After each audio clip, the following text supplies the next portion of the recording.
হংকংয়ের সঙ্গে প্রত্যর্পণ চুক্তি বাতিল করল যুক্তরাষ্ট্র।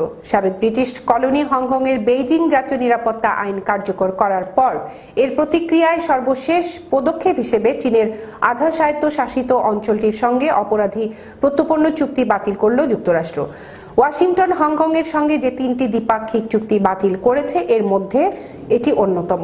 এ নিয়ে দেখুন ডেস্ক রিপোর্টে বিস্তারিত। মার্কিন পররাষ্ট্র মন্ত্রণালয় চুক্তিগুলো বাতিলের ঘোষণা দিয়ে বলেছে, চীন প্রণীত জাতীয় নিরাপত্তা আইন হংকংয়ের মানুষের স্বাধীনতাকে চূর্ণ করেছে। গত মাসে মার্কিন প্রেসিডেন্ট ডোনাল্ড ট্রাম্প হংকংয়ের কূটনৈতিক মর্যাদা ও বিশেষ বাণিজ্য সুবিধা বাতিলের ঘোষণা দেন।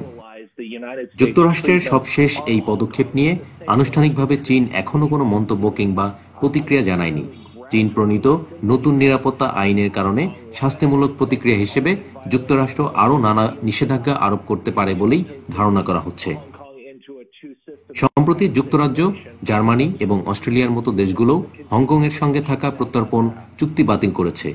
এই মাসের শুরুতে ট্রাম্প প্রশাসন হংকংয়ের প্রধান নির্বাহী কর্মকর্তা সহ হংকং এবং চীনের মূল ভূখণ্ডের 11 জন ঊর্ধ্বতন সরকারি কর্মকর্তার উপর নিষেধাজ্ঞা আরোপ করে।